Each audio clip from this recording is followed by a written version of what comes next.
Okay, here we are.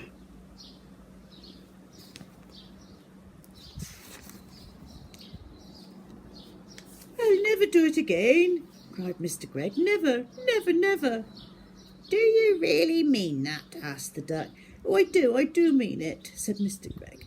I'll never shoot another duck as long as I live. That's not good enough, said the duck. What about deer? I'll do anything you say if you only put down those guns, said Mr. Gregg. I'll never shoot another duck or another deer or anything else ever again. Will you give me your word on that? Said the duck. I will, said Mr. Gregg. Will you throw away your guns? Asked the duck. I will break them into tiny bits, said Mr. Gregg, and never, never again need you be afraid of me or my family. Very well, said the duck. You may now come down. And by the way, may I congratulate you on your nest? For a first effort, it's pretty good. Mr. and Mrs. Gregg and Philip and William hopped out of the nest and flew down.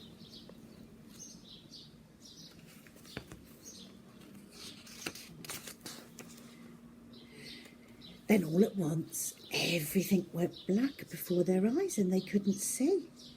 At the same time, a funny feeling came all over them and they heard a great wind blowing in their ears.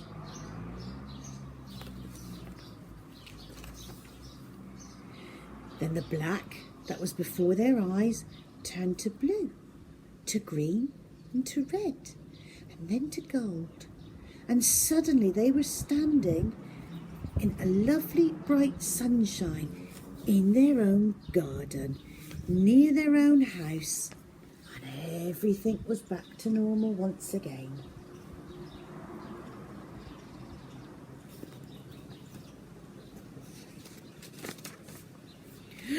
Our wings have gone, cried Mr. Gregg, and our arms have come back.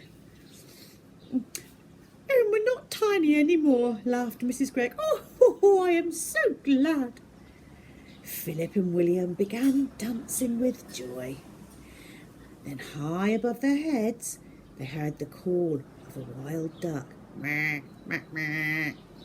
They all looked up and saw the 4 birds, lovely against the blue sky, flying very close, heading back to the lake in the woods. It must have been about half an hour later that I myself walked into the Greggs' garden. I'd come to see how things were going, and I must admit I was expecting the worst. At the gate I stopped and stared. It was quite a weird sight.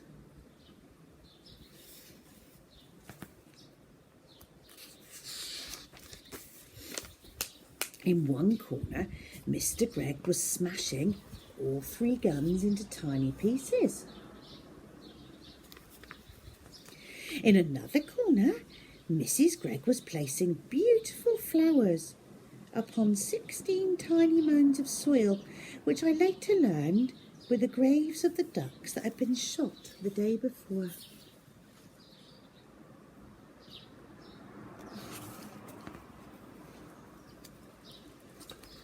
And in the middle of the yard stood Philip and William, with a sack of their father's best barley beside them. They were surrounded by ducks and doves and pigeons and sparrows and robins and larks and many other kinds that I did not know.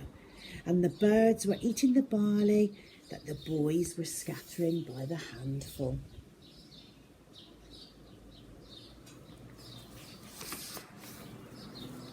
Good morning, Mr. Gregg, I said. Mr. Gregg lowered his hammer and looked at me. My name's not Gregg anymore, he said.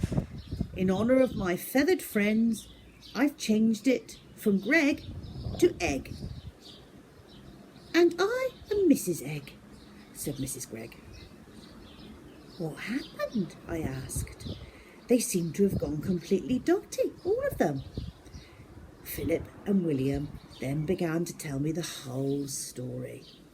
When they'd finished, William said, "Look, there's the nest. Can you see it?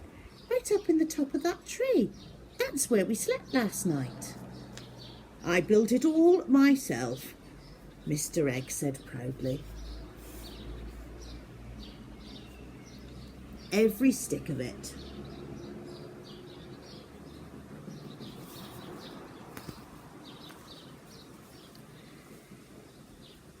"If you don't believe us," Mrs. Egg said, "just go into the house and take a look at the bathroom. It's a mess." "They filled the bathtub right up to the brim," Philip said. "They must have been swimming around it all night. There's feathers everywhere." "Ducks and water," Mr. Egg said. "I'm glad they had a good time."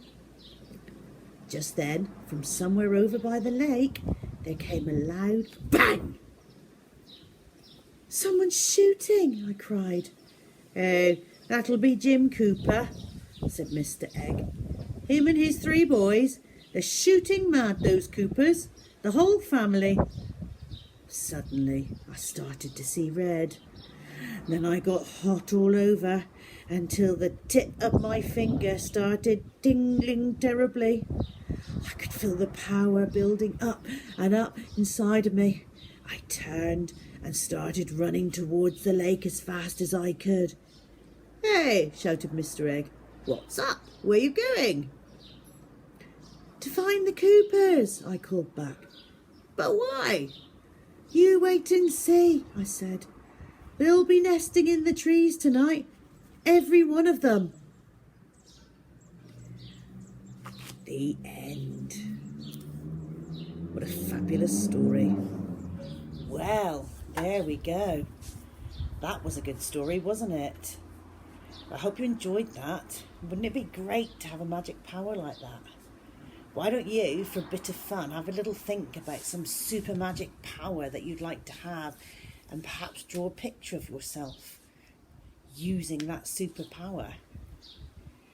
Anyway, you guys have a nice week. Keep yourselves safe, look after each other, and Rusty and I will see you next week. Bye.